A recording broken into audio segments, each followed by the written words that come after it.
Hey! Hey. Hey guys. What's up, dudes?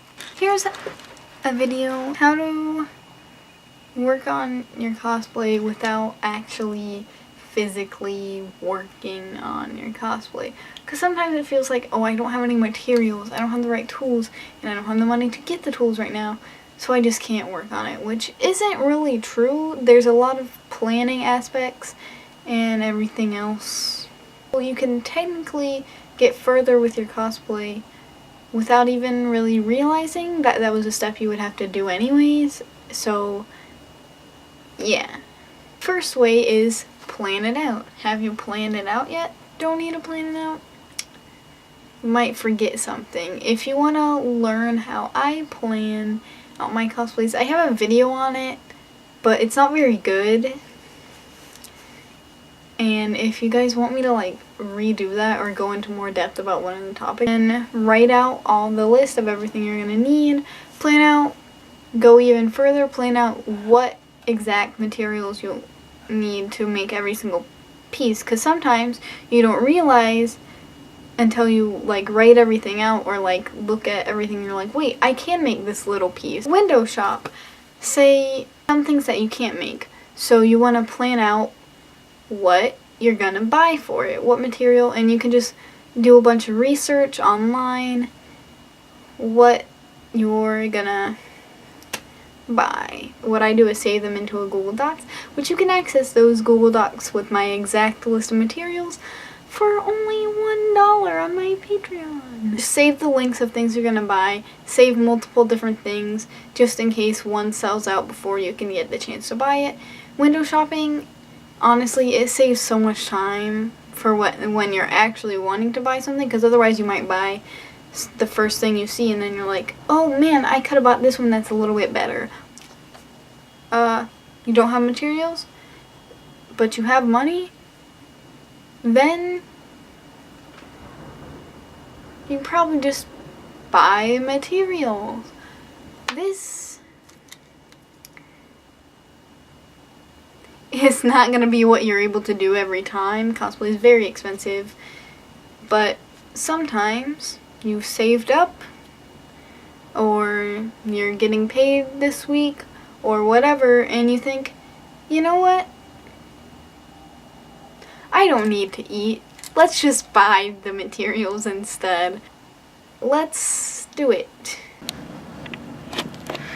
Alright, so the first thing you want to do is see if what you're needing has a cashback option for it. So a lot of things do. So the one that I use is Swag Bucks. It's honestly not, there's not a lot that it works with, so I'm not expecting anything, but you can always check. So I believe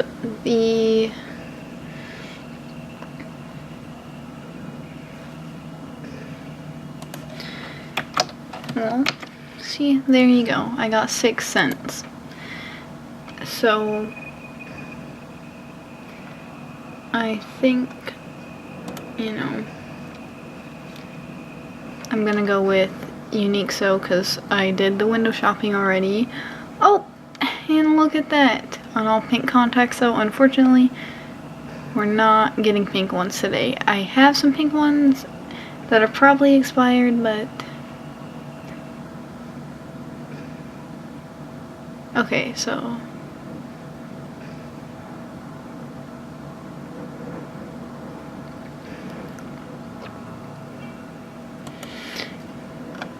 we're just gonna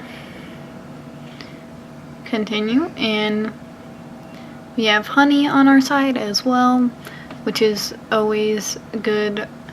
I downloaded honey from Chris Raygun. There's a lot of YouTubers that have honey sponsorships.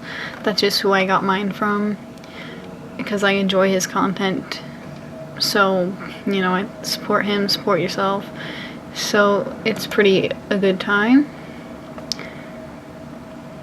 But yeah, so I got the thing, I got this.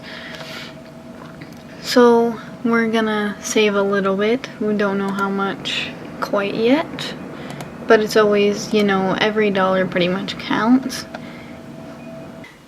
But please don't actually, like, if you don't have enough in your bank account to live, just do some of these other things on the list. I haven't even gotten through them all, so. Disclaimer, I've been there. And all else fails, sell your soul to cosplay. And by that I mean sell lewd and or nude pictures of your cosplay. I used to be kind of against this. Not against it, but more of like, I thought it was immoral. And I didn't want to do it because I got like offers when I was like 16, 17. And obviously that would be illegal for one. Once I got 18, now going on 19, like in less than a month, I just decided, hey, if someone offers, I'm gonna do it. This is only if you're over the age of 18 and cosplaying characters that are also of age, or if they're not of age, don't like sell nudes of them. My next one, Patreon, Ko-Fi, and an Amazon wish list. The reason you can't work on your cosplay is because you don't have materials and you can't afford the materials right now. That's what Patreon and Ko-Fi and an Amazon wishlist is for. I personally don't have an Amazon wishlist. I kind of find it, I don't know, there's just something about it, like, just like, buy me things. It just seems more like that than put this money towards like a project or a craft. It kind of just seems like, hey, just buy me these scrunchies I want, you know? They're on my Amazon wishlist, you know what I mean? I prefer Patreon and Ko-Fi where I can post exclusive projects there. Watch or play the source material or look at it or whatever it is that you're cosplaying. Draw it if it's an original character, you know? Just like seeing more little details. Platoon Inkling, and I haven't started the gun or any of the props yet. Played the game, there was a new version of the Splattershot Jr., the Kensa one, and I was like, oh my god, this one looks so much cooler. I'm gonna make that one instead now. And that can help you notice little details or like choose a different colorway or something. If you haven't made something yet, you could make a different one instead. It just, you know, it helps. Like, it helps you plan it out more, and it helps you and sketch/draw. So you can sketch out the character, draw things, and then, like, as you're drawing, if you're redrawing things, it helps you notice details a lot better. Just don't. It's a hobby. You don't have to work on it all the time. Otherwise, it's not going to be that fun for you anymore. You can take a break from cosplay if you can't afford it at the time. You really shouldn't push yourself to the point where you can't afford anything because you've bought a $100 wig. These tips and tricks kind of helped you out a little bit more. And if you want a video on anything else, let me know. But as for now, you know to